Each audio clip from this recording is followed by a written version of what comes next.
پہاڑی زبان میں اپڈیٹ سنیے۔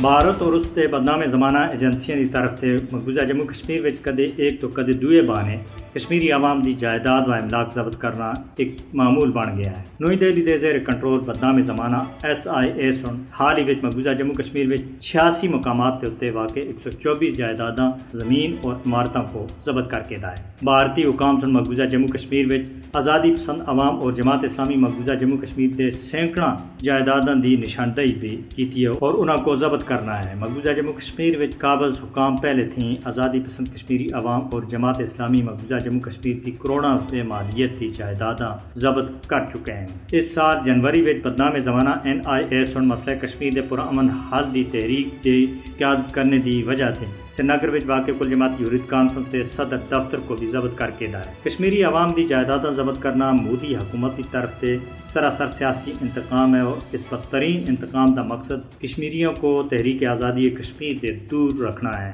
جس میں بھارت اور اس کے مددگار مسلسل ناکامیاں دو چار ہیں۔ بھارتی فوجی پرتشدد کریک ڈاؤن اور تلاشیاں دے دوران کشمیری عوام کے گھراں کو لگاتار تباہ کر رہے ہیں۔ RSS کی حمایت والی مودی حکومت کشمیری عوام کو انہوں نے زمینیں جائیدادوں اور املاک اور نوکریاں محروم کرنے کے تلی ہوئی ہے۔ جائیداد و املاک کی مسماری اور غیر قانونی ضبطی مقبوضہ جموں کشمیر میں بھارت کی منظم آبادکاری مہم کا حصہ ہے۔ مودی کو یاد رکھنا چاہیے کہ کشمیری عوام کے جذبہ آزادی کو انہوں کی جائیدادوں و املاک کے قبضے سے دبایا نہیں جا سکتا۔ مقبوضہ جموں کشمیر میں مودی حکومت کے ظالمانہ اقدامات کا نوٹس کرنے کے واسطے دنیا کو ہوں جاگنا چاہیے۔ شہرت زدہ بھارتی ریاست منی پور میں نسلی تصادم اور فسادات عروج دے ہوتے ہیں۔ ریاستی عوام کی بڑی تعداد بھارت سے کنی ہونے کے مطالبے کے ڈٹ گئی ہے۔ منی پور میں مودی کی دہشت گردی بھی جاری ہے اور انسانی حقوق کی خلاف ورزیاں کے کوئی کمی نہیں آ رہی۔ منی پور فسادات میں سینکڑا لوگوں کو ہون تک ہلاک اور زخمی کیا جا چکا ہے۔ مودی حکومت 3 لاکھ آبادی کو قید کرنے کے چکر میں ہے۔ ہندو انتہا پسندہ اور ریاستی مشنری کی